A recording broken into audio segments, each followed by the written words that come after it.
Bonjour à tous, aujourd'hui depuis notre studio, le Japan Mobility Show en long et en large avec depuis Tokyo des voitures de rêve, des concept cars, des fusées et des drones, mais aussi de nouveaux modèles made in Japan. Nous aurons aussi en studio la nouvelle Kia EV4, c'est Car Update, 8 sujets en 8 minutes et c'est parti. Le Japan Mobility Show, c'est le salon de Tokyo, la biennale de l'automobile, un rendez-vous incontournable pour tous les constructeurs nippons. C'est là qu'ils présentent leurs dernières inventions et leurs technologies les plus récentes. Le salon attire 1 100 000 visiteurs, c'est dire l'importance du marché domestique pour les constructeurs japonais. Évolution ou révolution, telle est la question chez Lexus. Lexus qui était l'un des grands animateurs de ce salon de Tokyo avec pas moins de 3 concepts qui proposent une réflexion sur l'avenir du haut de gamme. Qu'adviendra-t-il de la LS, la grande berline statutaire du constructeur? Sera-t-elle remplacée par un immense monovolume, par un crossover coupé, voire par un tricycle futuriste?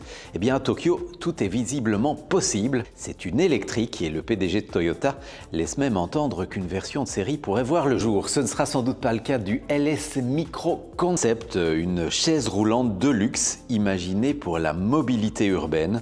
Enfin, la 3e étude signée Lexus est sans doute la plus réaliste. Baptisé Lexus LS Coupé, ce concept prend les traits d'un grand crossover à 4 places avec des portières arrière à ouverture antagoniste. Autre stand qui valait le détour, celui de Century. Alors Century, ça ne vous dit sans doute pas grand-chose et pourtant le premier modèle à porter cette appellation a été lancé en 1967. C'était au Japon à l'occasion du centenaire de la naissance de Sakichi Toyoda, le fondateur de Toyota, d'où l'appellation Century. Depuis 2023, Century est une marque à part entière dans la galaxie Toyota, positionnée au-dessus de Lexus, mais jusqu'ici réservé au marché japonais.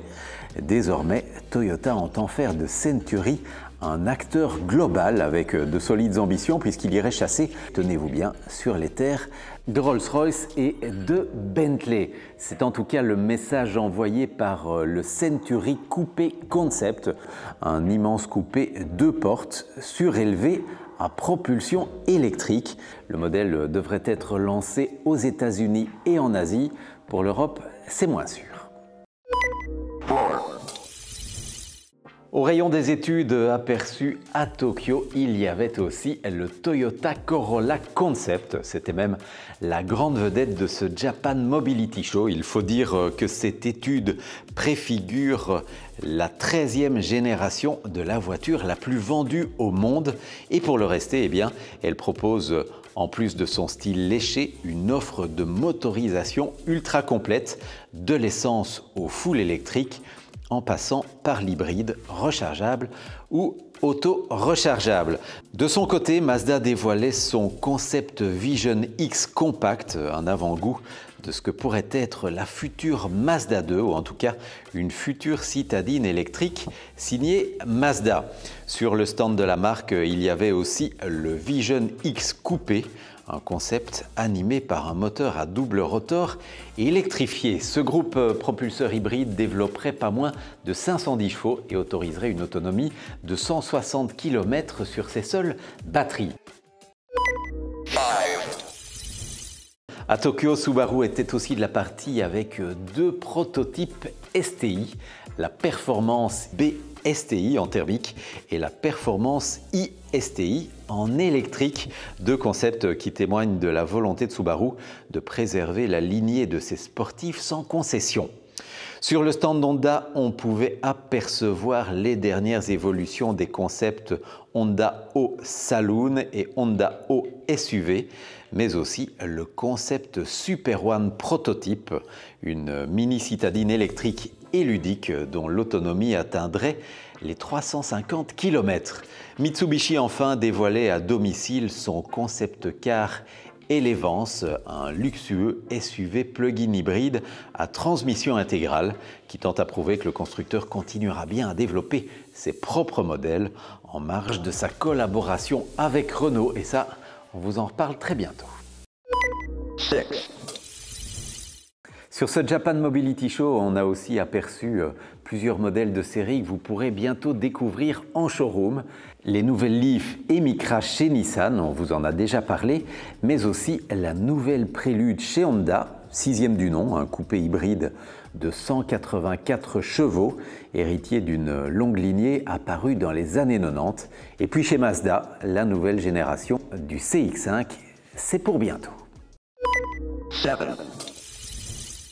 À Tokyo, les constructeurs européens se sont fait plutôt discrets, mais on a tout de même pu découvrir les nouvelles Paul Smith Edition sur les Mini Cooper 3 portes, 5 portes et Cabrio, fruit d'une collaboration historique avec le célèbre créateur britannique.